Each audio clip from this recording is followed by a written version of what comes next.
Ahora. Bueno, bienvenidos y bienvenidas, gracias por venir hoy. Vamos a dar inicio al cuarto encuentro del Centro Documental y Biblioteca Piñecats. En este cuarto encuentro tenemos el agrado y la alegría de tener como invitado al doctor Emmanuel Kahn, que, bueno, formalmente es, digo los títulos primero, es doctor de la Universidad de La Plata y es director del Núcleo de Estudios Judíos IDES, que funciona junto con la Universidad de Sarmiento. Sí, junto con la Universidad General Sarmiento, donde hay un grupo de colegas, muchos de ellos jóvenes, como nosotros, que trabajamos temáticas vinculadas a la colectividad judía en Argentina y en el mundo.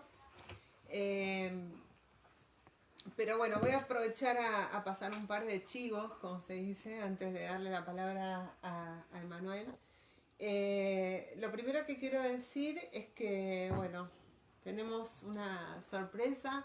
Hoy nos visita Pedro Linkowski, que es un activista y viejo socio del Club Pérez de Villa Lynch, así que pido un aplauso para él. De los últimos textiles que quedan.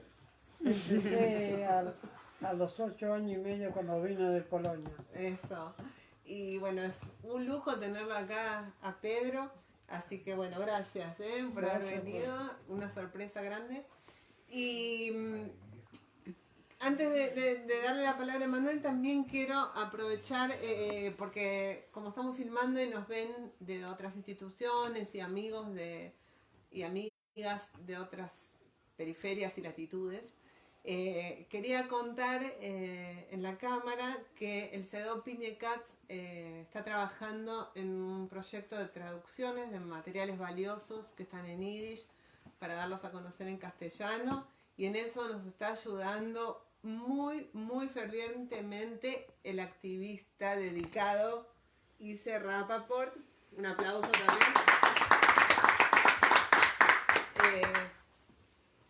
Y uno de los primeros productos que tenemos para mostrar, en donde trabajó Gabriela Orenstein muy, muy dedicadamente junto con Ise, es un cuaderno de actas que encontramos el año pasado con unas actas del Comité Provisorio de Creación del ICUF entre 1937 y 1940.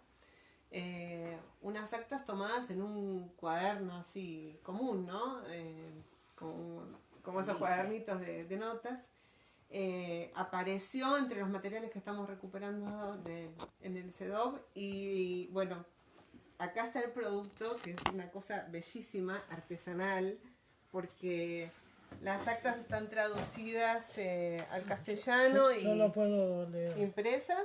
Está en claro, castellano. no. Puede leerlo en yiddish. Claro, él lo puede leer en yiddish.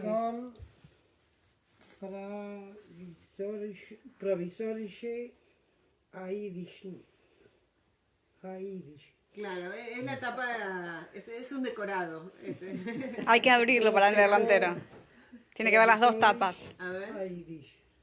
Abrilo y que vea las dos tapas No, juntas. de atrás. Ah, acá está la otra. Atrás. No, tenés que abrir así y dar vuelta acá.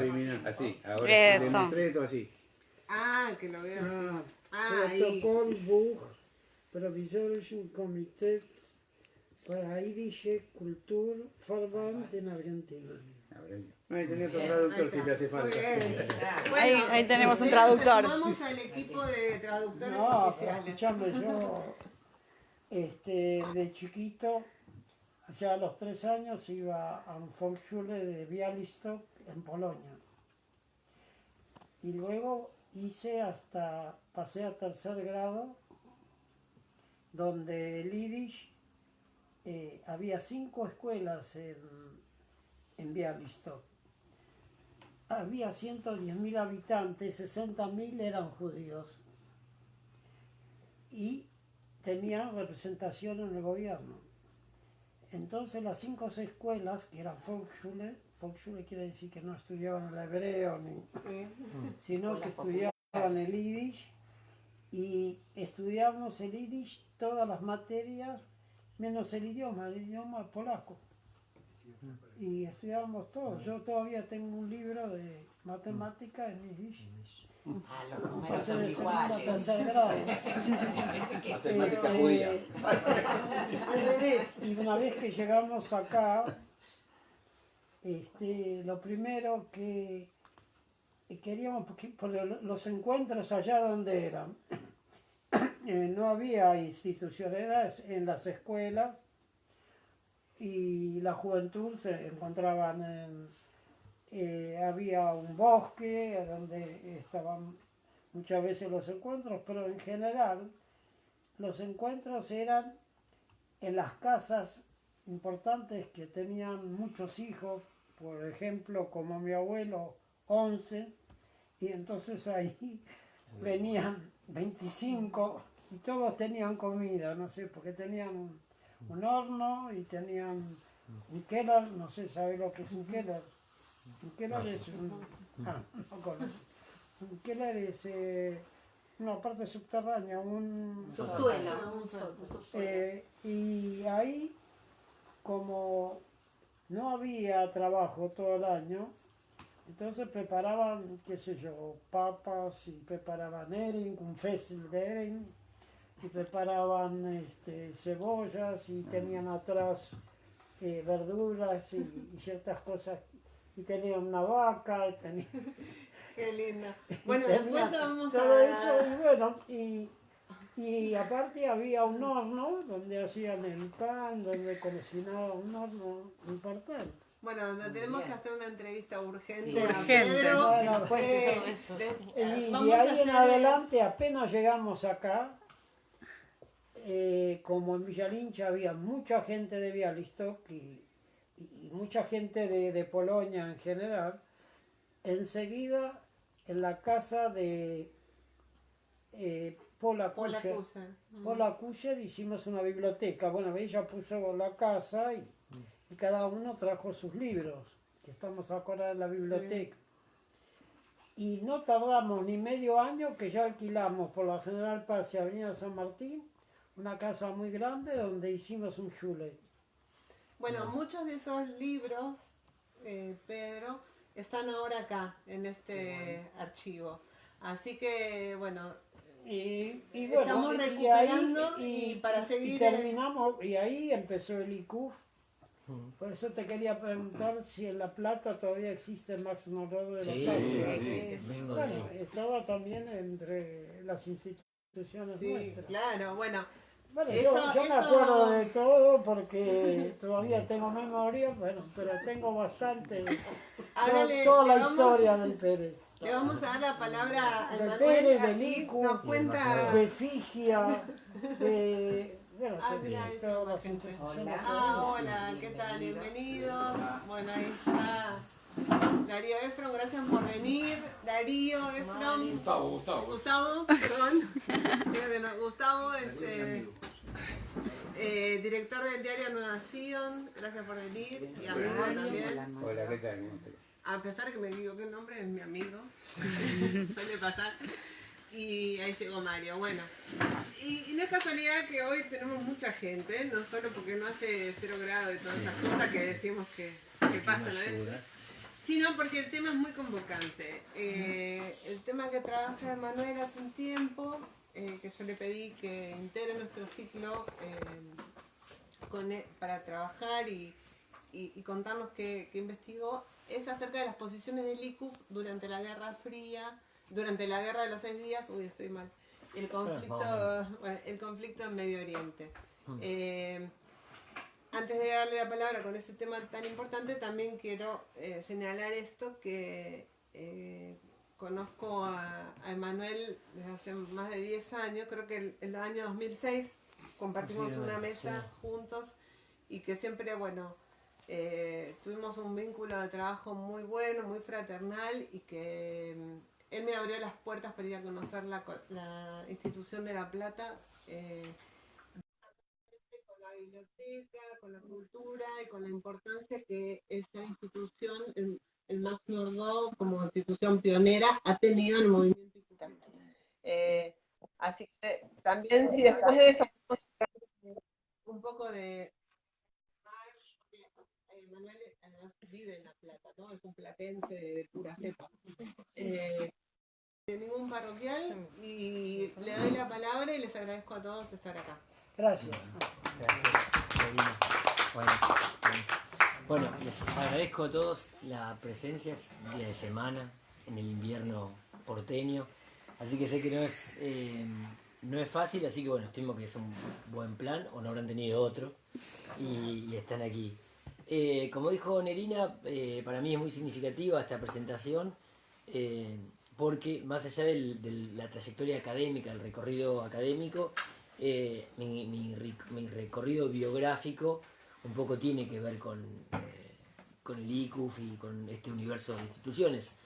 Porque de alguna manera a mí la pregunta, el interrogante acerca de lo judío y la forma de vivir el vínculo con este universo de problemas que tiene que ver con Israel, con el sionismo, con los judíos en Argentina, con la cultura, tiene que ver con mi paso formativo por Max Nordau, que es un paso que se inició también casi a los 8 años y medio, cuando yo era muy pequeño. Mi abuelo había formado parte del Max Nordau, mi padre también, y yo ingresé al Centro Literario Israelita y Biblioteca Max Nordau también de muy niño, y es un ciclo que en un punto siempre se ha reconvertido pero nunca ha concluido, porque pasé por ahí como un chico que iba a sus actividades, luego fui Madrid, luego fui director de la Escuela Madrid Jim y del seminario, y ahora soy padre de 2 niñas que van al kinder. Entonces es un ciclo que en realidad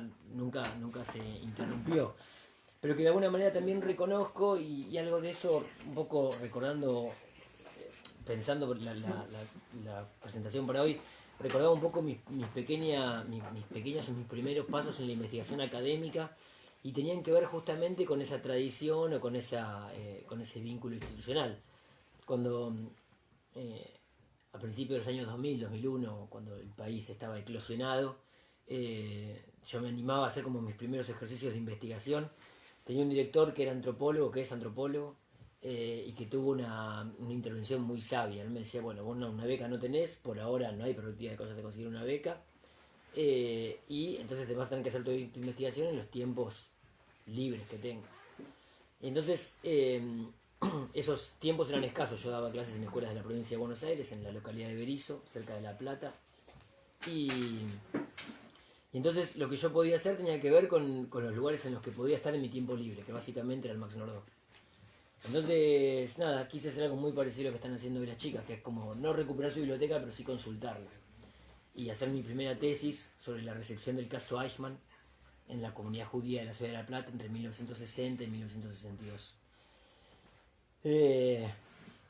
Lo cierto es que esa tesis nunca se finalizó como tal. La biblioteca del Max Nordau es una biblioteca cuantiosa en sus ejemplares, pero que no tiene un archivo propio, es decir, no se han preservado muchas actas y demás.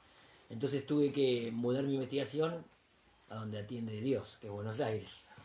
Y básicamente inicié mi carrera en el archivo de Nuevación, trabajando en la recepción del conflicto en Nuevación. Pero que también era como algo interesante, porque Nuevación, y como escuché muchos decir hoy en el rato previo a la disertación, Nuevación era polemizado, era como un diario en tensión con Tribuna, el diario del ICUF. Entonces, de alguna manera, a mí me permitía volver al origen de la investigación, que era la posición de los judíos progresistas o los judíos vinculados al Partido Comunista Argentino, en torno al caso Eichmann. Entonces, de alguna manera, ese primer trabajo pudo reconciliar la investigación. Luego la carrera siguió y me metí con temas vinculados a la dictadura militar y los judíos y la dictadura y demás. Y ahí también un poco el recorrido se amplió, porque pudiendo recorrer otros archivos, a veces con la ayuda de Nerina y sus ediciones de la revista Tiempo, que se van a editar entre 1968 y 1987, pude reconstruir también, ¿sí?, las posiciones, los recorridos, las tensiones del ICUF entre el año 73 y 1983-84. Entonces, esa fue como una investigación vinculada más a un tema, si quieren, más clásico, que es los judíos y la dictadura militar. Pero todo el tiempo, mientras fui haciendo esas recorridas entre la década de 1960, los 70, los 80, y un poco reconociendo mi propia trayectoria, me sorprendía el poco lugar que tenía en la agenda académica, podríamos decir, en la agenda universitaria, en la producción de trabajos, de investigaciones, de tesis, el poco lugar que tenía la recepción del conflicto árabe-israelí en la agenda académica. Si uno revisa los ejemplares, incluso si puede hacer un relevamiento de lo que tenemos aquí a mis espaldas y demás, uno puede advertir que lo que sucedía frente a cada jalón del conflicto árabe-israelí en 1947-48, en el 56, en el 67, en el 73, en el 82, digo, en cada uno de esos momentos en los que se volvía a tensionar la relación entre Israel y el mundo árabe, ¿sí? El espacio público argentino, ¿sí?, se conmovía y se movilizaba en torno a lo que allí sucedía. Y sin embargo, ¿sí?, esa fuerte repercusión o movilización estaba ausente en la agenda académica.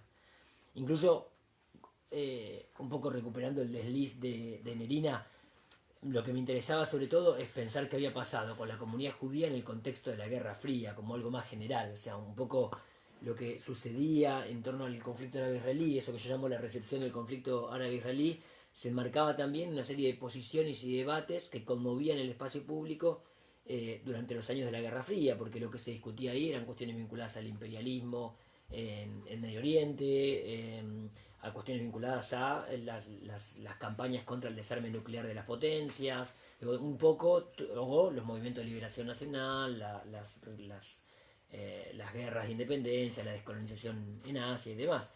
Entonces, lo que aparecía en los debates en torno al conflicto árabe-israelí tenía mucho que ver con la agenda académica, con la agenda política del momento, y que sin embargo estaba ausente de la agenda académica, de la agenda de mis colegas. Incluso yo podía reconocer como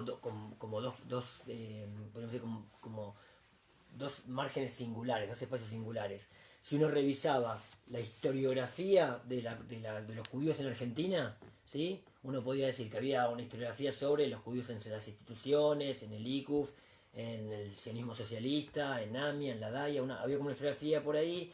Había otra historiografía que buscaba la experiencia de los judíos en las colonias y demás, pero sin embargo esa bibliografía poco decía acerca de qué recepción había habido en torno a incluso la creación del Estado de Israel y el posterior desarrollo de los conflictos.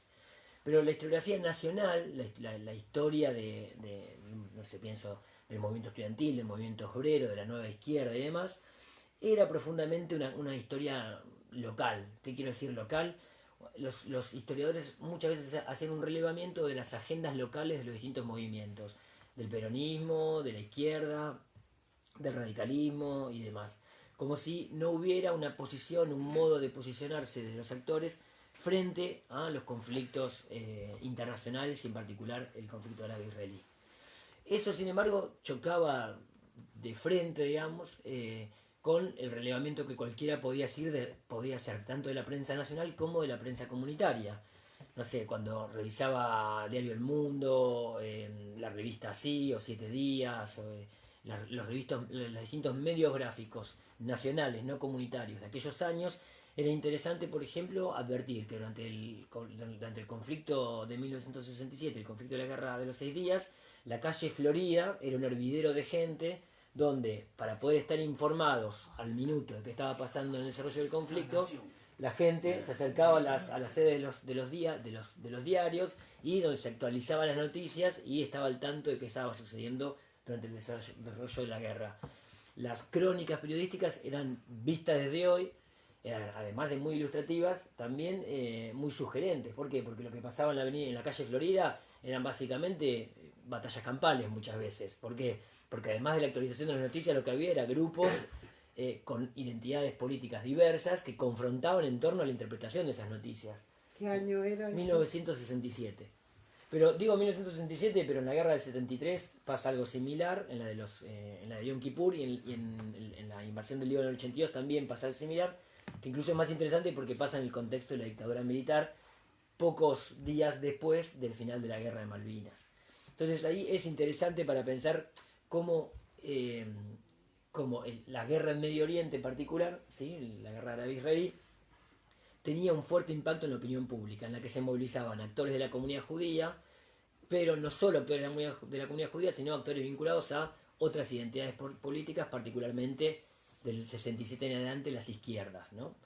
Y ahí me parece que la investigación cobraba con más vigor. En la crónica del diario El Mundo pasaba algo muy interesante, porque el cronista advertía el fervor. El cronista decía algo muy interesante respecto de que la guerra del 67 o el conflicto árabe-israelí despertaba un fervor particular en Argentina, en Buenos Aires, ¿no? Cada escena nueva del conflicto renovaba las emociones, los sentimientos, las movilizaciones, las confrontaciones. Y decía al final de la crónica, algo muy similar está pasando en Vietnam, ¿sí? Allí hay una guerra donde también está muriendo gente, sin embargo, Vietnam está lo suficientemente lejos como para conmover el corazón de los porteños, ¿no? Y eso es interesante, por lo menos para los historiadores, porque cuando se escribe una historia de las izquierdas, de la nueva izquierda, de los debates sobre las formaciones teóricas, intelectuales de los actores políticos del momento, en 1967 se alude a la guerra de Vietnam como un punto central. Y sin embargo lo que actuaba como un punto central de debate y de tensión y de movilización de los distintos actores tenía más que ver con el conflicto árabe-israelí, ¿sí? Con la guerra de los 6 días y lo que sobreviene después, que con lo que estaba pasando efectivamente en Vietnam. Eso que digo yo como una verdad empírica, como algo que puedo comprobar advirtiendo las crónicas periodísticas, ¿sí? En realidad también uno podía pensarlo en términos de nuestra vida cotidiana. Bueno, cada jalón del conflicto vuelve a poner el tema de Israel, el sionismo, el imperialismo en Medio Oriente y demás en las universidades, en los medios gráficos. Digo, no algo tan distante o muy distinto de cómo podemos advertirlo en la actualidad. Sin embargo, la guerra del 67, la guerra de los 6 días, tiene unas particularidades, ¿sí? Que la diferencian de lo que fue la guerra de independencia de 1948, la del Canal de Suez de 1956, con la que ocurre en 1967 y las posteriores. ¿Por qué tiene un rasgo singular? No porque es una guerra más importante o menos importante en torno al desarrollo bélico, sino porque la recepción, ¿sí? De esa guerra en el universo de los actores resquebraja ciertos sentidos, ¿sí? Entre militantes de las izquierdas, los intelectuales y demás. Una serie de investigaciones hechas a nivel más global o transnacional muestran que mientras que la izquierda permaneció de algún modo solidaria con la causa judía o con la causa israelí hasta la década del 60, ¿sí? La guerra del 67 resquebraja esa solidaridad y los sentidos de apoyo a la causa sionista y la creación del Estado de Israel, ¿sí? Interponiendo por primera vez esta dimensión de Israel como un Estado imperialista en Medio Oriente, ¿sí? Y condenando, ¿sí? Las anexiones de Israel durante la guerra. Ahí es interesante lo que pasa y ahí el ICUF tiene un rol fundamental, por lo menos en Buenos Aires o en Argentina, ¿sí? Condenando o cuestionando o introduciendo el debate acerca de, entre comillas, la reunificación de Jerusalén, ¿no? Como uno de los puntos centrales, como problemáticos de las consecuencias de la guerra, ¿no? En las crónicas del tiempo, gracias. En las crónicas del tiempo sucede algo interesante, que es que mientras la Daya celebra la reunificación de Jerusalén finalmente como el gesto simbólico de la reunificación de Israel, como la recuperación entera del Estado, la Daya advierte que eso es un gesto profundamente peligroso. ¿Por qué? Bueno, porque básicamente supone como profundizar las tensiones. El ICUF, Si ellos habían dicho eso, estábamos en la vereda equivocada. Sí, no. El ICUF lo que advierte es que justamente celebrar la reunificación, aun cuando ni Naciones Unidas ni el resto de las potencias legitiman eso, ¿sí? Era básicamente, por decirlo hoy, como echarle más leña al fuego, como profundizar la vía del conflicto, ¿no? Entonces ahí me parece como una dimensión interesante. una de las cosas como centrales para pensar la posesión de Likuf o los judíos progresistas durante esos años tiene que ver incluso con la trayectoria de la propia revista Tiempo. Si agarramos el número 1, la nota editorial, la revista nace a condición y a consecuencia de la Guerra de los 6 días, ¿no? Como un emprendimiento básicamente editorial. Cuando digo editorial, es editorial en términos de una revista de impresión, pero editorial en términos políticos, de una bajada de línea, es decir, de tener un discurso unificado, ¿sí? Que lo que haga es posicionarse frente al conflicto árabe-israelí, tener una voz nuevamente en español de divulgación y de profundización de una postura editorial, política de la institución. Y la revista que va a dirigir Julio Schwenderfinger, pero que, nota al pie, en algunos trabajos que han realizado una historia de la biblioteca de Likuf, aparece esta idea de que estaba Julio Schwenderfinger, pero también estaba Rubén Sinai, que era una figura señera de la historia de Likuf, uno de sus intelectuales más consagrados, son los polemistas más reconocidos. Lo digo incluso a colación de identificarlo también en las publicaciones del Max de los años 40 y 50, donde iba. Sí, él era. Yo, también como Max Nordense, me llamaba la atención que lo encontraba muy tempranamente dando conferencias de temas muy amplios y diversos, ¿sí? en la ciudad de La Plata durante un periodo muy temprano. Pero que sin embargo, a diferencia de lo que pasaba en Tribuna, que era el diario donde él escribía comúnmente y donde polemizaba con Nuevación y demás, en los ejemplares en los ejemplares del Tiempo no está por lo menos su nombre tal cual, ¿no?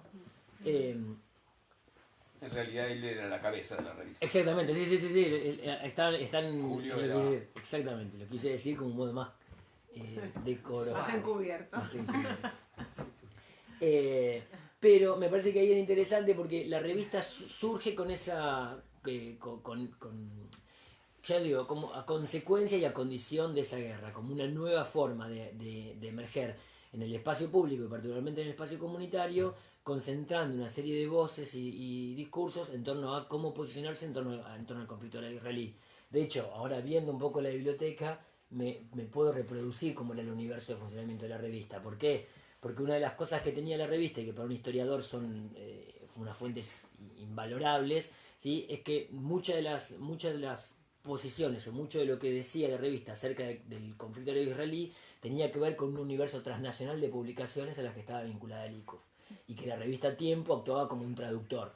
Entonces es interesante porque, por ejemplo, entre las primeras 7 ejemplares de la revista Tiempo hay una serie de encuestas a intelectuales de la época. Están ahí León Pérez, que dirige a Nuevación, están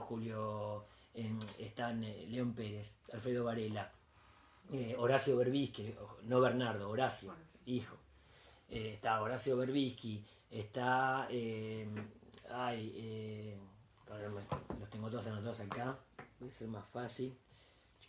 Perdonen, Está Abelardo Castillo, José Itzigson, Emilio Troise, León Pérez, Pedro Orgambide, Horacio Berbisky, Alfredo Varela, entre otros, ¿no?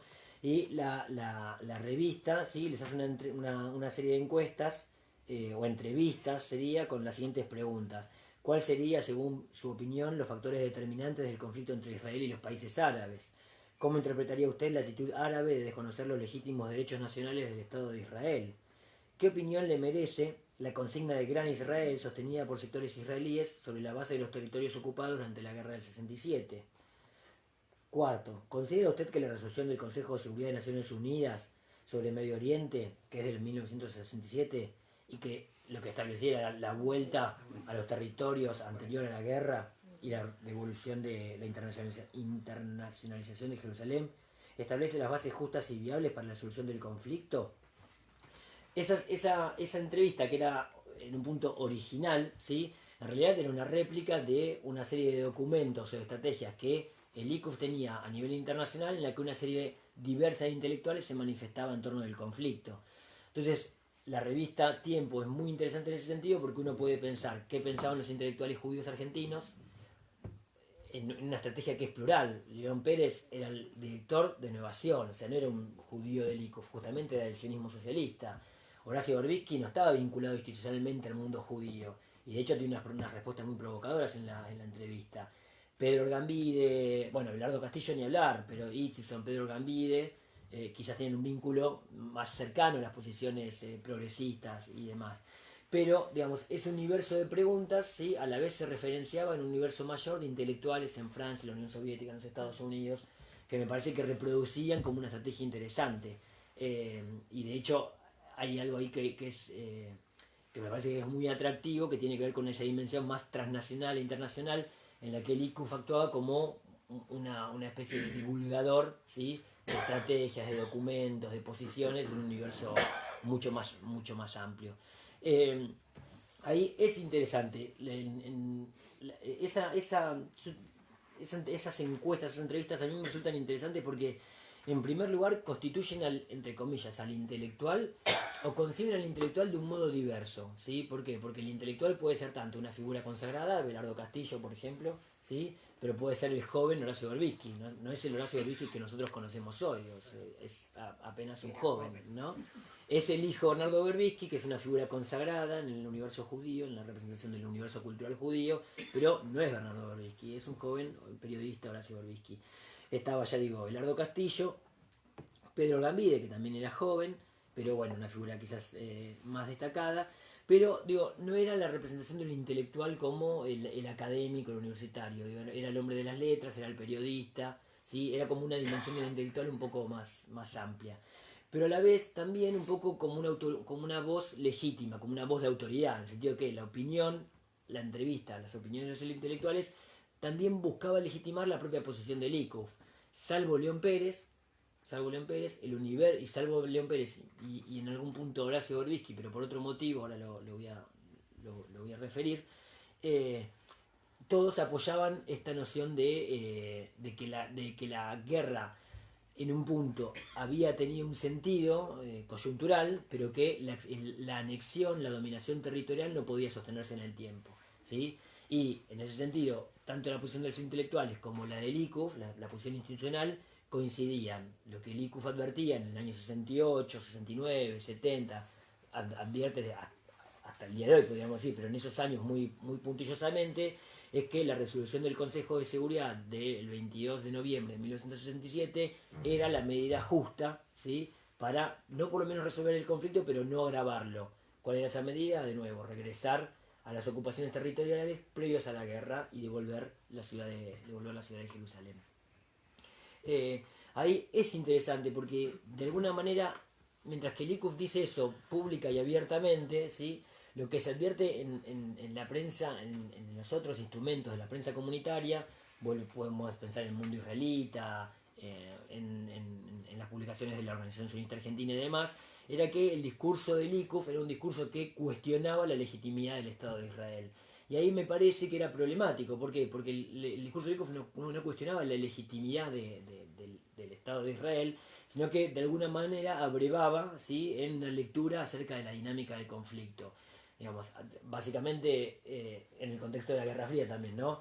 La proliferación de acciones bélicas, ¿sí?, lo que hace potencialmente es agudizar, ¿sí?, la violencia conflictiva, como una espiral de la violencia. Y en ese sentido, las posiciones del ICUF deben leerse, ¿sí?, en el contexto de la posición que la entidad tiene, no solo en el contexto de la guerra israelí, sino en el contexto de la Guerra Fría. Esa revista está plagada de notas acerca de los procesos de desmilitarización, lo que llaman las campañas por la paz, ¿sí?, los procesos de desmilitarización y sobre todo tenía un nombre específico, pero era de desarme nuclear de las potencias, ¿sí? No puede leerse la posición del ICUF en torno al conflicto árabe-israelí en los años 60 y 70 si no se entiende cómo impacta la Guerra Fría y su posición en torno a la cuestión de las armas nucleares, ¿sí? Es como se leen al unísono. El problema muchas veces de los historiadores es que cuando leemos una revista vamos a la nota que tiene que ver con otros temas, ¿no? Entonces yo voy y miro qué dice sobre el conflicto árabe-israelí. Pero en realidad cuando leo la nota, la revista como un conjunto de posiciones de un actor, me permite ver que eso que el actor dice está en relación a su concepción más general del contexto. Y ahí la nota, la cuestión del conflicto árabe-israelí cobra sentido si uno, la posición del ICUF en torno al conflicto árabe-israelí cobra sentido si uno la puede pasar por el tamiz de la Guerra Fría y las posiciones en torno a la paz y la guerra en la década del 60 y el 70. Por eso, una de las cuestiones interesantes es que después de la Guerra de los 6 Días, en el año 68, en el 69, en el 70, hay una serie de atentados, acciones guerrilleras, insurgentes, ¿sí? De distintas organizaciones palestinas, la Federación Palestina, Al-Fatah y demás, ¿sí? El secuestro de un avión del AL que vuela a Roma y es trasladado o desviado a Argelia, una serie de atentados en Israel y demás, ¿sí? Que el ICUF también cuestiona o condena, ¿sí? Abiertamente, porque básicamente la posición no era una posición justamente de deslegitimar al Estado de Israel per se, sino una lectura sobre el conflicto árabe-israelí que condenaba la violencia como un modo de resolución de los conflictos. Y ahí la cuestión vuelve a ser interesante si uno hace como una lectura más global. Efectivamente, el ICUF no tenía un discurso pro-sionista, ¿sí? Pero eso no implicaba, ¿sí? Una deslegitimación del Estado de Israel. Leería algunas de las editoriales para que se hagan eco de esta dimensión, ¿no? La revista Tiempo, es decir, el ICUF, considera que los legítimos derechos nacionales del Estado de Israel y del pueblo de Israel no pueden ser cuestionados, que el Estado judío nació en consonancia y no en contradicción con el proceso nacional liberador de los pueblos del Medio Oriente, que el justo reclamo de respeto a su integridad y soberanía le obliga al recíproco de los derechos y aspiraciones nacionales de los pueblos árabes y la solidaridad con sus luchas emancipadoras.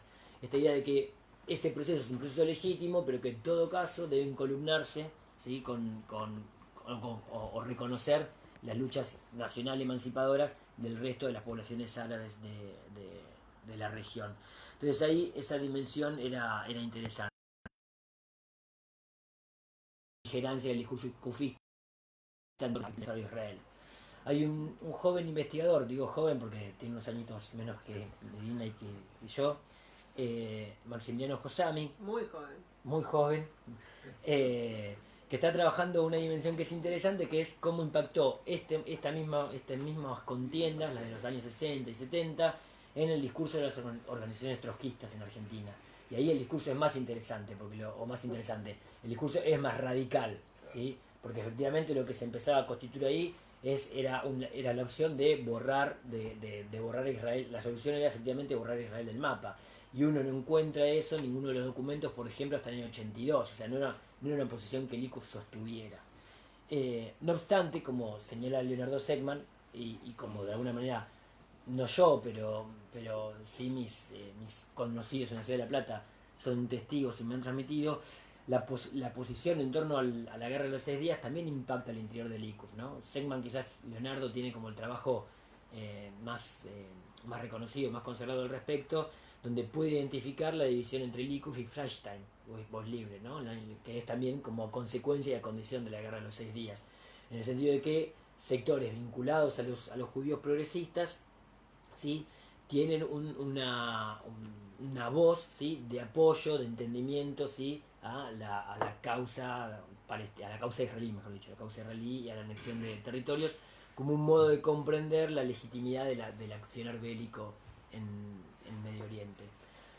Sin embargo, ahí me parece que hay algo que es interesante, que es que en ese universo de tensiones y disputas en torno a la posición del ICUF como una posición tendiente a cuestionar la violencia, y la de otros actores tendientes a legitimar el accionar del Estado de Israel, en el año 67 se da un episodio que me parece interesante y que ha sido como poco analizado, que es la primera manifestación pública de los sobrevivientes del Holocausto, ¿sí? Reconociéndose como sobrevivientes del Holocausto, ¿sí? En función de lo que está pasando en Medio Oriente. Entonces,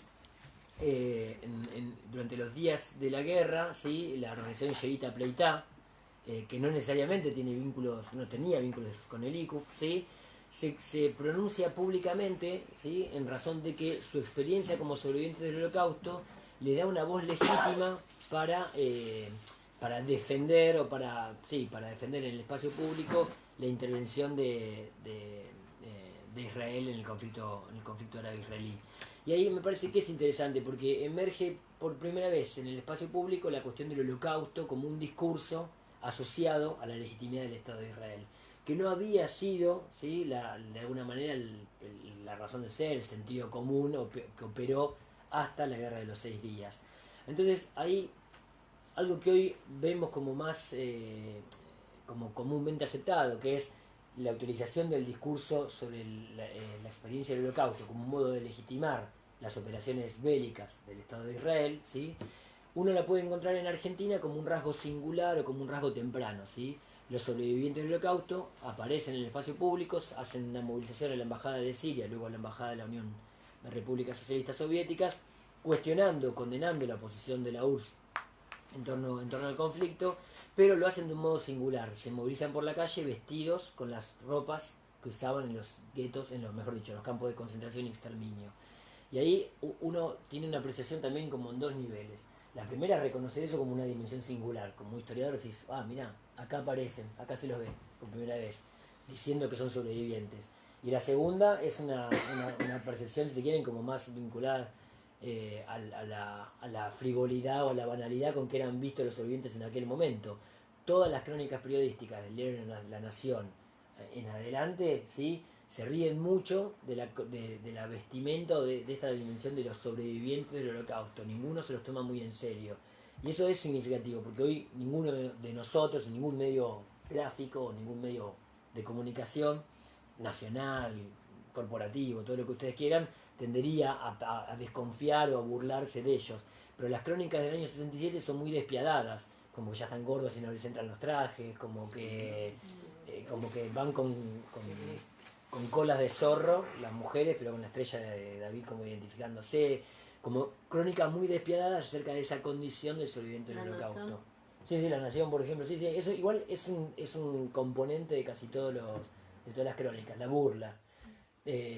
Sin embargo, es un discurso que logra cierta eficacia, porque la estrategia que se da Sherita Pleitá es la de enviar telegramas a todas las delegaciones diplomáticas, en la que el telegrama tiene una estructura común, dice, en función de nuestra condición de sobrevivientes del Holocausto, que fuimos perseguidos por haber sido judíos por el régimen nazi, ¿sí?, no queremos que nos vuelva a pasar lo mismo, y por tanto apoyamos la acción del Estado de Israel en defensa del pueblo judío y demás, ¿no? Hay una estructura que es similar a todos, pero después, según el país al que lo manden, el mensaje como más ambiguo, entonces si es un país del eje socialista o si es un país del eje democrático, entendido estas nociones en los años 60 y 70, cómo reclaman el apoyo. ¿Sí? ¿Quién gobernaba en aquel entonces la Argentina? Onganía. Eso es muy interesante porque también le envían lo envían a Onganía, la Revolución Argentina o el gobierno, la dictadura de Onganía, y le envían también una misiva, un telegrama, una carta a Onganía, celebrando la Argentina como un país de libertad, democrático y demás.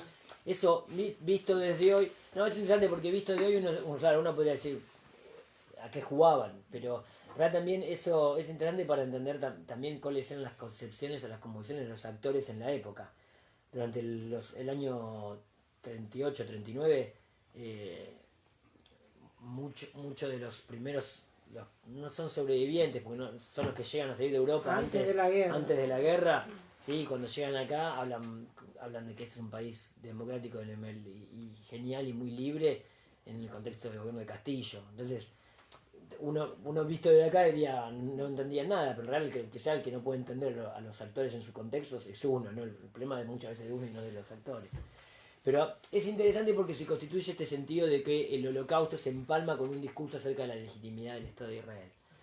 Sin embargo, traigo este ejemplo porque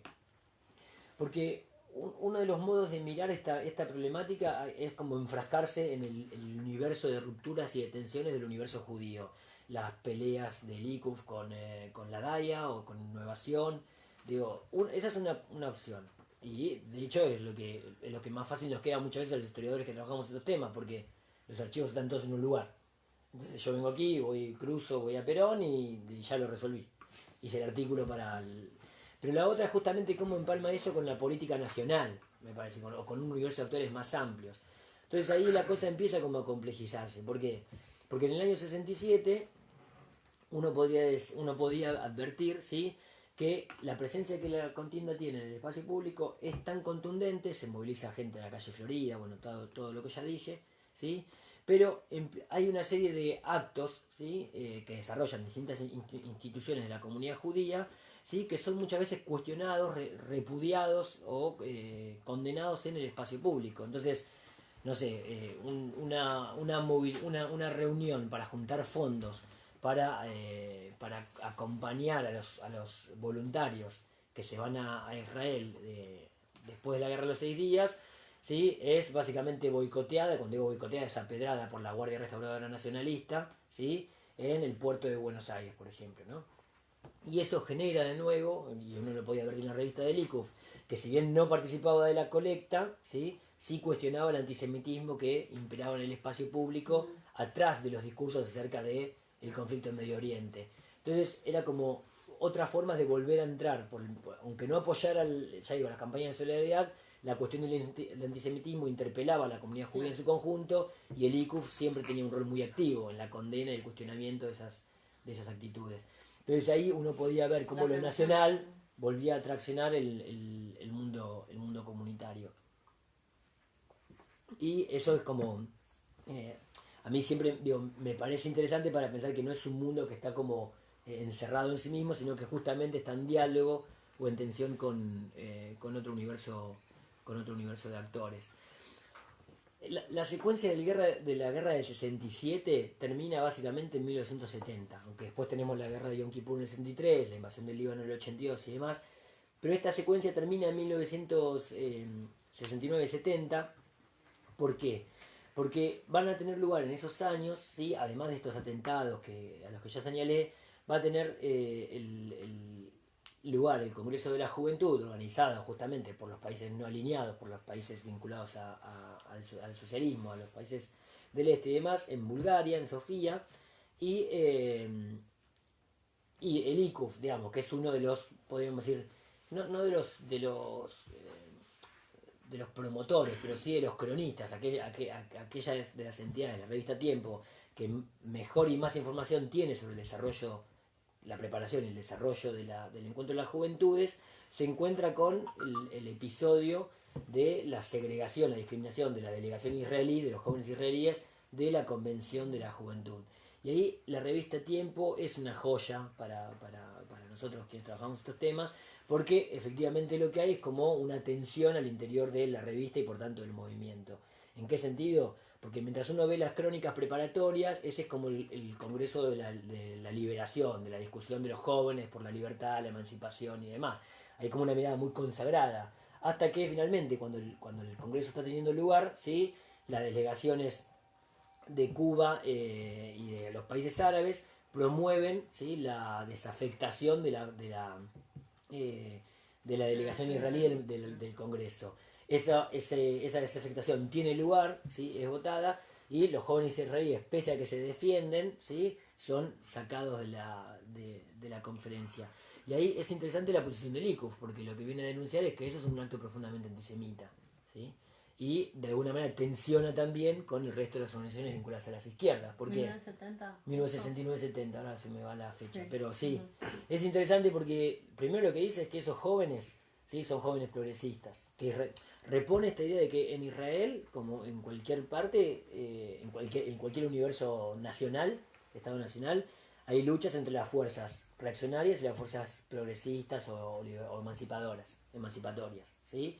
Y que esos jóvenes israelíes son la encarnación de la lucha por la emancipación en el Estado de Israel, que son los jóvenes que están en vinculación con el movimiento obrero y con los sectores más iluminados, ¿sí? Del mundo árabe.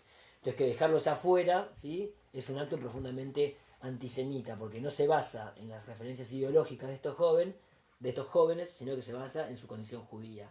Y ahí la revista Tiempo es un documento central. ¿Por qué? Porque repone esta dimensión que, más allá de cómo es concebido el Congreso de la Juventud, ¿sí? La identidad judía tiene una dimensión prevaleciente.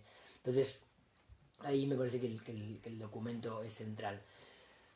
En lo que hacen a mis investigaciones, esta búsqueda de las posiciones del ICUF en torno a los 60 y 70 me parece muy iluminadora, porque me permite ver cómo la cuestión del conflicto árabe-israelí en realidad lo que hace es poner sobre la mesa, ¿sí? Una serie de cuestiones vinculadas a la posición del ICUF en el contexto de la Guerra Fría. Es básicamente una entidad que se posiciona en torno al desarme nuclear, a la construcción de un sentido de la paz en el mundo, más allá de lo que pasa en Medio Oriente, pero que justamente no renuncia podríamos decir, no a su razón de ser, pero a uno de sus pilares fundamentales desde los años 10, 12, desde la fundación de Max Nordau en adelante, que tiene que ver con la denuncia del antisemitismo, ¿sí? Como una de una de sus dimensiones centrales. Y en ese sentido, la revista Tiempo es un documento, me resultó siempre como un documento central. A mí. No te quería Bueno. hacer una pregunta. Sí, por ¿Está? favor. Yo estoy- Bueno. Sí, sí. Esa editorial del Fede- 70 lo firma. Sí, no sé, hay preguntas y todo. Sí, vamos a hacer una cosa. Vamos a tomar una lista de preguntas Bueno.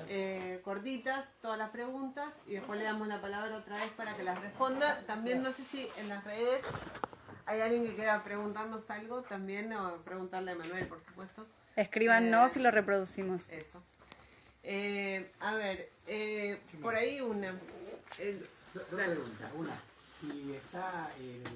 si está la posición del 70 en el Festival de la Juventud, ¿está como editorial o está como editorial? No tiene una firma.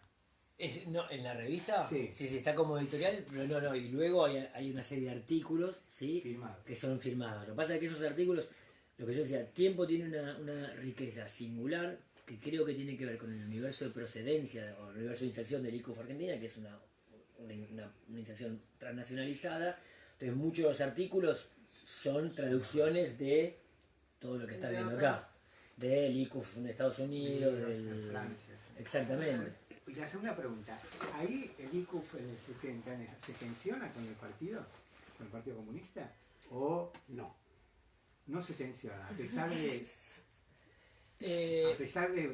Yo recuerdo perfectamente ese episodio, pero no me acuerdo cómo se posicionó el Partido Comunista Argentino, como por ahí. Uno diría que se hubiese callado la boca, pero la posición del ICUF fue una posición pública de condena. Sí. ¿Y el PC también lo acompañó o se tensionó? No, yo particularmente no trabajé yo con las fuentes del PC. Sí hay una tesis de Saborido, Mercedes Saborido. de Mercedes Saborido, que ella lo que hace es como recorre los jalones también, las rupturas del PC en torno al conflicto, y en el 67 es como la ruptura, si se quiere, como más radical de toma de distancia y demás. Pero sobre el 70 no recuerdo si hay una posición pública del PC. Lo que pasa es que ahí la verdad que ahora me hace dudar en qué sentido. Porque una de las delegaciones que tiene la voz cantante en el Festival de Juventud es la cubana. Entonces habría que ver ahí qué pasó en la posición del PC a nivel público, digamos, cómo fue la posición del PC argentino, ¿no? Sí, el PC argentino, claro, porque yo le agrego una nota, justamente que cuando lo contaste, en el año 73 también un congreso de la juventud en Cuba, donde estaban todas las delegaciones, Sí. y la delegación palestina, Fidel tenía buenísima relación con la colectividad judía en La Habana, en Cuba, pero la delegación palestina pidió especialmente, la calle principal está el Paseo Mayor de La Habana, que sacaran, había un edificio con las banderas de Israel, porque ahí estaba la sede de la colectividad sionista ahí, y bueno, y entonces hubo toda una presión de la delegación árabe palestina y la cerraron, y lo anecdótico es que el mismo edificio se lo dieron a la delegación palestina. O sea, un mes después, donde flameaba la bandera de Israel, empezó a flamear la bandera palestina. Y todo eso fue en el 73 con una especial acción de las juventudes, que estaban en un congreso ahí. Y, bueno, dijeron esto, ¿no? ¿Cómo puede ser que Cuba no nos apoye y demás? Yo creo que ahí O sea, habría que entender también que ese documento del ICUF del año 67-68, donde advierte que la profundización de la ocupación de territorios y la estrategia bélica es nociva para la resolución del conflicto, lo que hace es radicalizar posiciones en el 63 con la guerra de Yom Kippur, en el 82. Uno puede decir que ese documento era una advertencia, era un punto sensata, podía advertir algo que, visto desde hoy, así lo fue, digamos, que la anexión de territorios, ¿sí? Lo que hacía era profundizar el conflicto, no lo minoraba. Pero ¿cómo viene? ¿Cuál es el motivo que quieren ocupar más? Porque hubo un problema anterior que no le dieron las tierras que corresponde a cada uno? No, la guerra de los 6 días es una guerra que Israel... ¿Por qué viene esa guerra? Es una guerra que Israel justifica en términos de una acción preventiva porque lo que hay es como una serie de medidas de Egipto y Siria. ¿Me vas a ayudar o qué cosa? Gus, ¿sí? No, Que- Egipto. Sí, pero Egipto sobre todo, algunos países que están... Nasser. Exactamente, que están sacando a las tropas de Naciones Unidas para avanzar sobre el territorio israelí. Israel lo que hace es una medida... ¿Eh? Jordania, está. Y lo que hace Israel es rápidamente una operación rápida, ¿sí? Bombardea. para la defensa exactamente. por cualquier Pero cosa. en esa acción lo que hace es toma territorios. Toma parte del desierto de Sinaí, toma las alturas del Golán, toma Jerusalén, toma... Entonces, luego de la guerra, que concluye rápido, ¿sí? Lo que hay es una discusión acerca de qué hacer con los territorios recuperados. Naciones Unidas, el Consejo de Seguridad, lo que dice, bueno, debe volver hacia atrás. Lo que dice el Estado de Israel dice, no, con esto con las alturas del Golán, con el Sinaí, me Puedo- aseguro un colchón. Puedo- Hay decisiones ahí que son estrategias, exactamente. es una estrategia, Sí, aunque sí. mañana Tiene que ver puedo con el agua. En el contexto... sí. devolver algo contra una seguridad o qué sé yo. Sí, hay una de las Como cosas idea. interesantes y que es como a posteriori es que Nasser, que aparece aquí como la figura representando el mundo árabe, con un discurso, Nasser, con un discurso que cuestiona la legitimidad del Estado de Israel y su anexión de territorios y demás, en el 77 es la firma de los primeros acuerdos de paz, 77 es el que firma los acuerdos de paz, que lo firma ya con Menachem Begin, ¿sí? Que es el Herut. Con Begin. Exactamente. Digo, Ahora- para pensar, uno podría pensar eso como una película más bien larga, pero en el 67 es interesante la posición del ICUF al menos, porque lo que está advirtiendo es esta cuestión, ¿sí? De que el camino bélico, ¿sí? No es la solución. ¿Por qué? Porque para mí eso se escribe en la especificidad del contexto árabe, del conflicto árabe-israelí, pero también en una política más general que tenía que ver con cómo se encolumnaba el ICUF, los partidos comunistas y demás, a través de un discurso acerca de la paz y la desnuclearización, ¿sí? de las potencias centrales. En las entrevistas, ¿sí? ¿Sí? Aparecen algunas dimensiones, quería leer algunas, ¿sí? Por ejemplo, sobre la Gran Israel, que es la pregunta de esto. Abelardo Castillo dice algo interesante. De esto quería hablar porque me desconcierta, dice Abelardo Castillo, sobre este de la Gran Israel, el Israel expandido, ¿sí? Y también me avergüenza. Abelardo Castillo había sido un intelectual que se había manifestado a favor del Estado de Israel, de los judíos. En este conflicto, sostener la necesidad de la paz en Medio Oriente no es estar contra los judíos, es apoyar a los judíos. No sé por qué magias del lenguaje, pero fue así. Y esa fue mi posición y la de cualquier hombre de izquierdas lúcido no comprometido con las abstracciones de comité. Pero si esta consigna que ustedes mencionan existe, la del Gran Israel, nos avergonzamos todos, también los judíos. Esa consigna, si existe, es absurda y nefasta. Es una brutalidad histórica nacida seguramente de un militar atacado de delirio napoleónico. La teoría del Gran Israel, para mí, no se diferencia en nada de las doctrinas expansionistas de Hitler o del ladino imperialismo norteamericano. O se diferencia por una mera cuestión de metros. Pero la historia no es un Casimir y acá lo que cuenta es la actitud. La victoria de Israel fue una victoria moral. Esa era su fuerza. Ahí residía su honda justicia. Un país vencedor que pide paz, un ejército que se retira del territorio ocupado cuando se le dé a su pueblo garantías de seguridad. Si cambia esa imagen, los árabes, paradojalmente, empiezan a tener razón desde antes. Israel pretende un imperio. Yo quiero creer que ni esos mapas existen ni la teoría del Gran Israel cabe más que en la cabeza de 2 o 3 imbéciles. Si yo fuera israelí y tuviera poder, mandaría a fusilar al inventor de esa doctrina por traidor al pueblo judío. Abelardo Castillo. Son más de 2 o 3 imbéciles lo que piensan así. Una de las cosas interesantes es, pienso en reacción a estas figuras intelectuales, en consonancia con estas entrevistas. La Yomer Atzair, por ejemplo, tiene otra estrategia similar, que es publicar Israel un tema para la izquierda, ¿sí? Como un compendio también de posiciones de distintos intelectuales al estilo de Likov, al estilo, digo, de Sartre en adelante, ¿sí? Que se consigue todavía en algunas librerías de saldo y demás, que es un libro, bueno, para mí también como historiador es formidable, es una joya documental, ¿sí? Donde hay como posiciones de intelectuales muy disímiles en torno a la comprensión del conflicto. Y me parece que tenía que ver también con el impacto y el apego que tenían los intelectuales a manifestarse sobre el conflicto en Medio Oriente, porque en última instancia, creo yo, algo de ese conflicto resulta conocido. Los judíos son un sujeto de Occidente. Entonces, me parece que es como una forma de poder leer, ¿sí? Un universo que permanecía como desconocido. Que es lo que se puede ver en esta crónica del diario El Mundo con la que yo empecé. El tipo decía, bueno, ¿por qué tanta gente en calle Florida con el conflicto israelí si en Vietnam se están matando y nadie hace nada? Bueno, en última instancia porque ese universo es un universo cercano, se lo puede entender, interpretar. Y eso me parece interesante. ¿Alguna otra pregunta? Yo quería Sí. a ver si me ayudas, ¿no? Por favor. Debería ser al revés. En 1966, en la guerra después de los 6 días, hay un... me tenés que ayudar por lo siguiente, porque yo tengo en la cabeza lo primero. La primera división que tenemos nosotros en el Pérez de la gente es cuando se enteran de los escritores judíos en Rusia que los mataban porque escribían en contra de...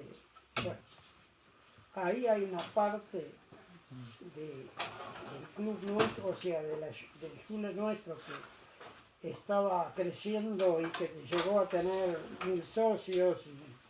3.000. 3.000 y 1.000 alumnos, 500 alumnos, 1.000 jóvenes, qué sé yo. Éramos Miles. Era una cosa de todos los días crecer, crecer y crecer. Pero llega un momento, cuando pasa eso, los padres, los hijos no tanto, pero los padres, los que vinieron de Europa, empiezan a separarse y se van para el otro lado. No es que se van para los religiosos, sino que se separan como si fueran socialistas del mundo o de la otra forma. Bueno, ¿qué pasa? Este es un capítulo, pero después de los 60 de la guerra, de los 6 días, en ese momento Epstein era el presidente del club nuestro. Y Birenzweig era uno de los que se había separado y se fue al Gil de Cuenca en Villa Lynch. Y después en San Martín había otro Gil y había otra institución en San Martín también que pertenecía al IFE. Todos nos juntamos. Yo me acuerdo que fui con a verlo a Birenzweig, que antes era del Pérez, y fuimos y se hizo un acto general así como queriendo apoyar en el futuro la situación de Israel por el temor de que eso iba a traer de vuelta a Israel, que lo iban a atacar todos los árabes. Bueno, ¿qué es lo que pasa? Empieza a haber en el ICUF una discusión, que vos sabés que todos los judíos estaban con la campaña unida, venían la gente. Yo tenía un pariente muy importante que 3 veces vino y llenó Luna Park hablando en yiddish, y llenó Luna Park porque todos los judíos venían a escuchar, porque venía de Israel y venía a pedir dinero, apoyo y gente que vaya para Israel. Yo lo traje en mi casa. La tercera vez que vino, lo fui a buscar del Cladish, yo tenía un rastrojero, ¿no? Y yo con el rastrojero me lo fui a buscar en el Cladish y me fui por la avenida 9 de Julio y después agarré avenida General Paz, y yo vivía frente a la General Paz, pues lo llevé y le junté toda la familia. Se llamaba Serling y era ministro de Salud Pública de Israel. ¿Qué es lo que pasa? Después cuando vuelvo, él me dice, por todo lo que hemos hablado del camino, vos no sos para Israel ya. Nosotros necesitamos gente que venga y que luche desde abajo, y que vos ya estás instalado, ya tenés unos telares y ya tenés una familia acá, qué sé yo, y no te veo. Nosotros necesitamos los jóvenes que vengan, que luchen, que trabajen, que hagan, que tengan fuerza. Bueno, pero eso va aparte. Lo que te quiero decir que nosotros fuimos los del ICUF, hicimos una campaña, porque no queríamos juntarnos con el asunto de la campaña Unidos, hicimos una campaña para juntar plata para hacer un kibutz o lo que sea en Israel.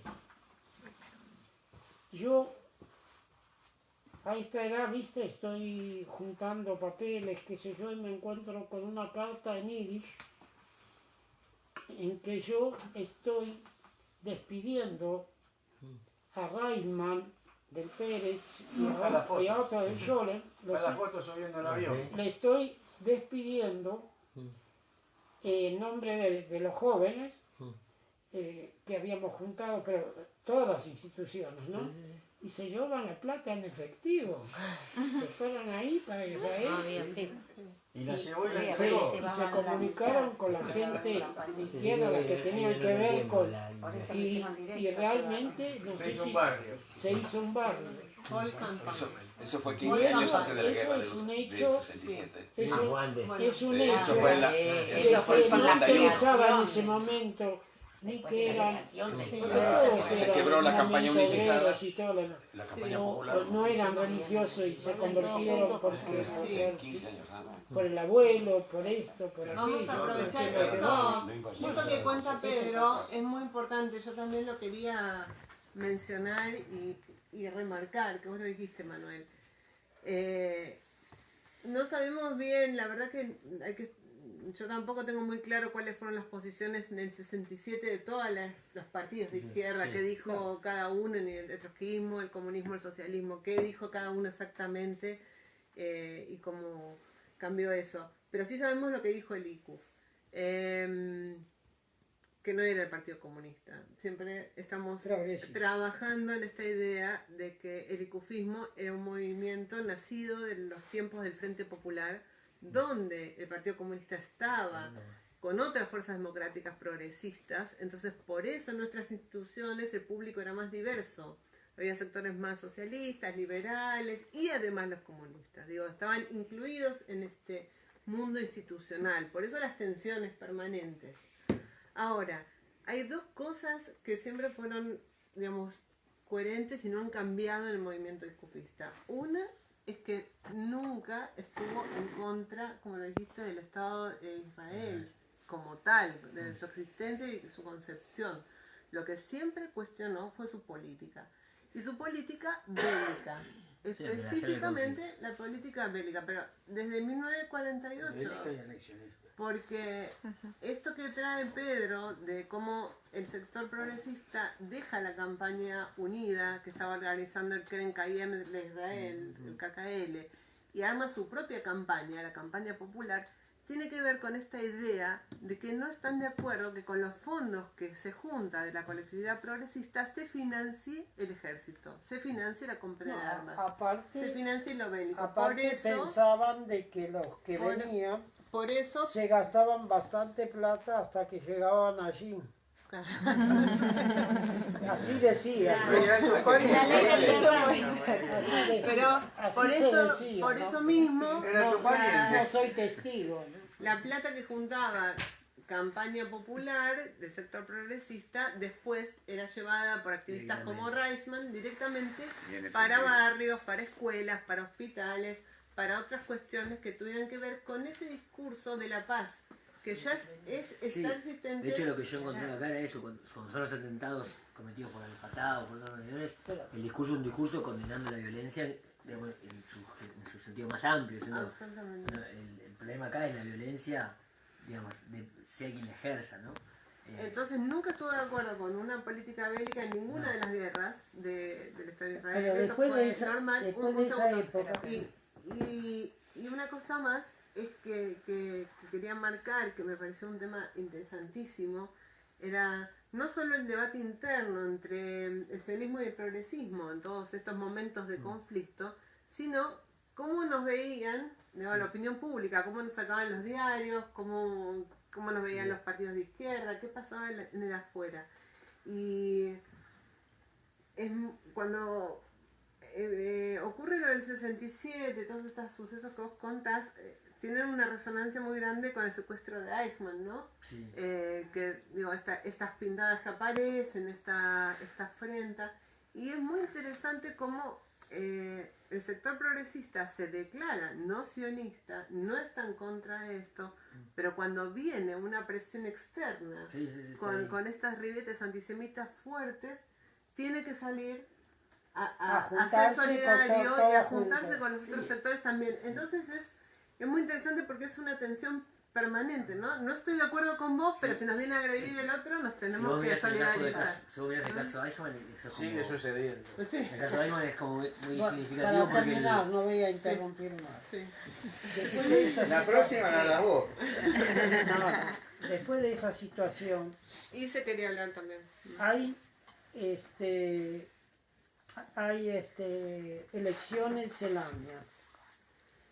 Y entonces la gente del ICU, y principalmente lo del Pérez, quieren tener una representación en la AMIA. Entonces se hace, no sabés, íbamos con los coches a buscar a todos para votar porque queríamos tener la representación, pero fue como si fuera, viste, una revolución de querer, y traíamos a los padres, a los muchachos que no hubieran ido, pero todos fueron a votar. Votaron y resulta que entramos. Entonces Epstein entra en la comisión y logra que tengan los colegios que tienen Yiddish, que tengan un apoyo de parte de la AMIA como la tenían las otras instituciones que estudiaban hebreo o religión o lo que sea. Bueno, lo logro.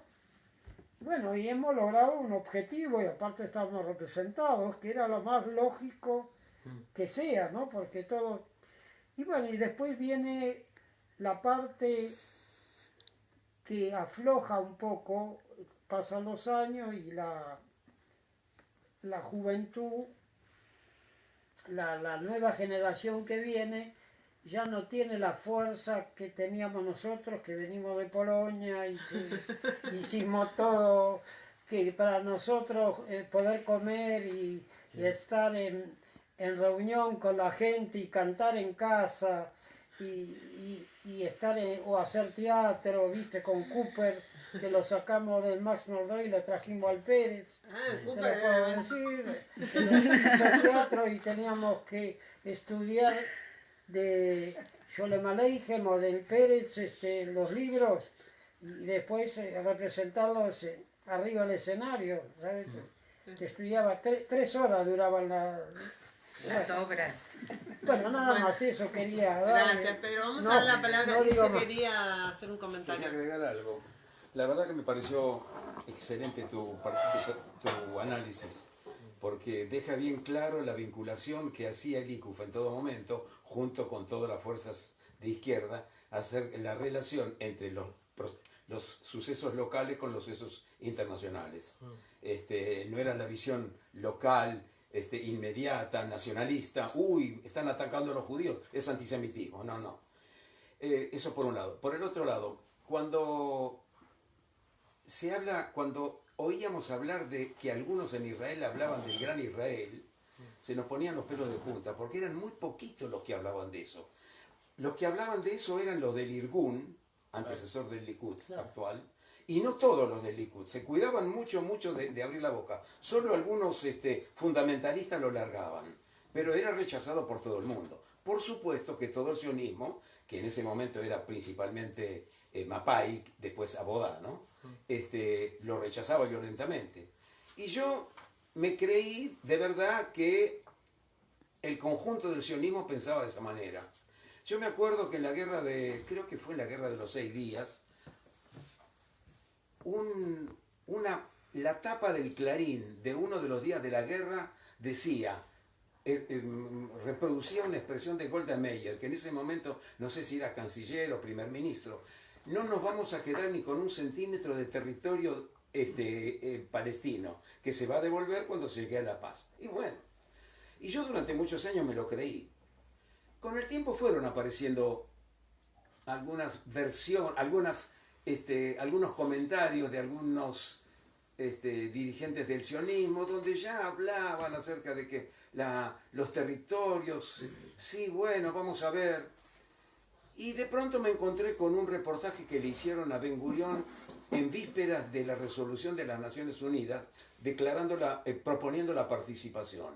Cuando Chaim Weizmann, que era el gran líder judío de la época, presidente de la Agencia Judía Mundial en ese momento, que después fue primer presidente de Israel, cuando Chaim Weizmann le manda una carta a Ben Gurión diciéndole, mirá, están proponiendo dividir, hacer 2 estados, porque previamente se discutía acerca de si un estado binacional o 2 estados.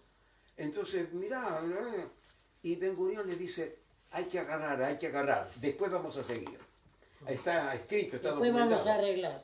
Después vamos a seguir. Primero agarrar ¿sí? lo que nos dan, el 50%. Es decir, él inteligentemente decía, se está por crear un Estado judío, agarremos. Hace 2000 años que estamos esperando eso. Pero ya está insinuando que primero agarremos, después vamos a seguir. Y al parecer, eso estaba metido en la cabeza de algunos. Debo pensar eso porque hoy en día, aquel gran Israel del que se hablaba como una cosa absurda, absolutamente absurda, hoy en día es el hecho normal. Judea y Samaria nos pertenecen, es nuestro territorio. No pensamos devolver nada, dicho por Netanyahu ayer. Listo. Ahí en el 68, durante la celebración de Yom Ha'atzmaut, del acto en el Luna Park, la DAIA junto con Sherita Pleitá, los sobrevivientes de la persecución del exterminio nazi, publican una solicitada. Y decía así, recuperando un poco lo que vos decís. Decía, con alegría y entusiasmo jubiloso festejamos este 20 aniversario del Estado de Israel. Lo celebramos en circunstancias extraordinarias para Israel con la reunificación de Jerusalén y las fronteras ampliadas en virtud de la gran victoria de las armas israelíes en la guerra de los 6 días.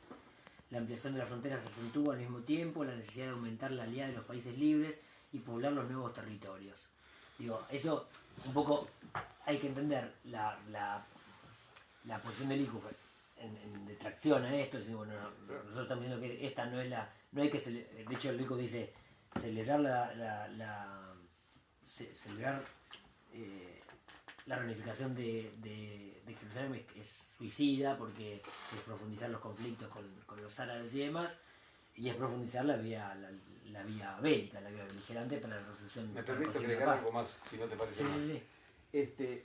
Hay en este momento toda una campaña en Europa, que es lo que se llama el BDS, boicot, desinversión, y la S es algo vinculado a eso. Es decir, no aceptar productos originados en los territorios ocupados, no aceptar comprar mercadería de esa naturaleza. Y está aceptado por la mayoría de los países europeos. Muy fuerte en España. ¿Cómo? Muy fuerte en España. Sí, bueno, sin embargo, eso es considerado por el sionismo como gran bandera de esto significa antisemitismo. Esto no tiene nada que ver con el antisemitismo. Es lo mismo que decían los israelíes o la DAIA en el 48, o el 49, o el 50, cuando nuestras posiciones eran antagónicas a la política del gobierno de Israel, nosotros éramos antagónicos al Estado de Israel. Hoy en día, todo aquello que es antisionismo es antisemitismo. No es. Acá lo que se puede encontrar en las publicaciones es esa línea, diciendo, bueno, no, la legitimidad del Estado está. Es legítimo, es necesario, es producto de una lucha histórica, ¿sí? Exactamente. Pero lo que no se apoya, ¿sí? Es la estrategia de la... Yo creo que incluso no es la política del Estado, sobre todo es el trato con la cuestión palestina o la convivencia con los países árabes, lo que hacía el kit de la cuestión por lo menos en los años 60. pero porque, de nuevo, podía ser entendida en el contexto de la guerra de liberación nacional y demás, de los procesos de descolonización de la Guerra Fría. Sí, aparte no nos olvidemos que la Unión Soviética en ese momento fue la potencia más importante en el apoyo de Naciones Unidas cuando se votó en noviembre del 47 la resolución de la Fue el creación del primero Estado de que Israel. apoyó, Y no solo eso, sino que reconoció el Estado de en la Israel. guerra de la independencia, ¿cómo es el historiador Mario que sacó el libro sobre Israel? Ay, amigo Segman. Mario. ¿Sinai? No, Mario Mario Javier. Mario Schneider. Schneider, perdón, hoy estoy re mal. Mario Schneider, un historiador israelí que hace poco, el año pasado, vino con Leonardo Segman a presentar una breve historia del Estado de Israel, muy, muy recomendable. Hizo mucho énfasis en el rol fundamental que tuvo la Unión Soviética en la guerra de la independencia. Con, digamos, con el soporte y la ayuda económica de armas y de las víctimas judías que lucharon por esa guerra de la independencia. Una buena parte, no me acuerdo el porcentaje, pero una parte muy significativa eran militantes de izquierda. O sea, la izquierda y el apoyo a la Unión Soviética en la creación del Estado de Israel fue fundamental y eso se vio en todo el mundo. Entonces, no nos extraña que la izquierda judía argentina haya visto con apoyo y con acompañamiento los sucesos que estaban ocurriendo en Medio Oriente. Y eso fue así. O sea, las posiciones se empiezan a radicalizar cuando la política bélica avanza, cuando la derecha avanza en el Estado de Israel y cuando se empiezan a deshumanizar, ¿no? a los grupos árabes palestinos. No sé si alguien más quiere... Hay 2,5 millones de rusos. Ahora, sí, ahora. Yo quería, bueno, estoy muy cerca de las cámaras. ¿Hay alguna pregunta o comentario del público que nos sigue por las redes? La pregunta sería, alguien le gusta la esposa más, Alguien dijo. bueno, la pregunta sería, yo cuando tenía 9 años, mis padres crearon en una casa una biblioteca como esta. Y en pocos años, en aquel entonces, del 39 al 48, ya teníamos propio un edificio que después fue creciendo, y después un salón, y después 10 aulas, y un colegio, y todo lo demás. ¿Cómo ven ustedes el futuro de esta biblioteca y de esta escuela para el futuro? Bueno, esa la contesto yo. Sí. Lo vemos muy bien, este centro que se llama Piñecats, ¿sabes por qué? ¿No, Pedro? Bueno, Lo conocía. Lo conociste, a Piñecats. Es nuevo, abrimos en marzo, estamos ya hace un año trabajando y dimos inicio a este ciclo de conferencias que te invitamos a que vuelvas la próxima, que va a ser el 12 de agosto. Tenemos de invitado a Alejandro Duhovne, que escribió un libro muy interesante, su tesis también, sobre las editoriales judías en Argentina, donde dice que la editorial ICUF, que acá tenemos el catálogo completo, reconstruido por Sara Ramallo y Gabriela Orestein, que trabajan acá en el CEDOB, la editorial ICUF fue una de las 3 más importantes editoriales yiddish en esos años. Entonces, es muy interesante porque nuestro trabajo editorial, que dejó de existir hace un tiempo con la avidez y la frecuencia que tenía, fue muy, muy prolífico. Ya vamos a hablar de eso la vez que viene. La editorial Heimland, muchas traducciones que se hacían de libros que llegaban de Moscú. Bueno, un poco de todo ese mundo editorial y de las publicaciones y de todo eso nos va a hablar Alejandro Duhovne en el encuentro que viene, que recién me doy cuenta, el 12 de agosto, Después del día de justamente, la selección. Un día después. ¿en las PASO? Claro, porque Ah, el 11. no, pero yo pensé en otra cosa. Pensé en el 12 de agosto de 1952. Justo vamos a hablar de escritores y villistas en esa fecha tan polémica también para el movimiento progresista, porque bueno, es la fecha donde muchos escritores judíos soviéticos fueron asesinados durante los años estalinistas, y bueno, eso fue otro parteaguas, ¿no? Uno de los varios, pero ese fue muy significativo, junto con la guerra del 67, dentro de la colectividad judía en general y de izquierda en particular. Así que el 12 de agosto, no se van a olvidar, los esperamos acá. Entonces, te contesto, este ciclo esta gente que está acá siguiéndonos y participando es una muestra de que tenemos que seguir haciendo estas charlas para hablar de nuestro movimiento, que es muy valioso, buscar formas de llegar a los jóvenes, que lo estamos haciendo porque hacemos permanentemente actividades junto con el Kinder Club, con los maestros, con la escuelita de líderes, ¿qué más, chicas? Jardín, escuela, Summerland, adolescentes, actividades federales. Summerland. Estamos Con todo el resto de las tratando instituciones del interior también. con todas las instituciones del interior, y por eso estamos filmando para que nadie se pueda perder de estar presente.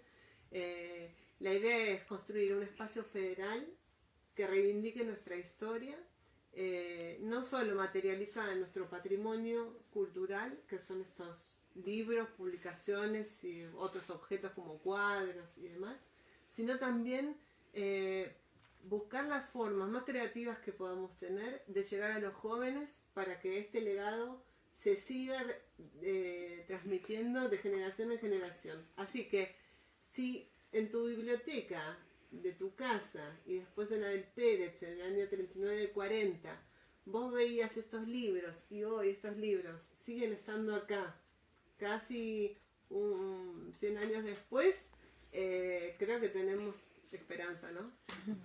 Bueno, Y gracias, Emanuel.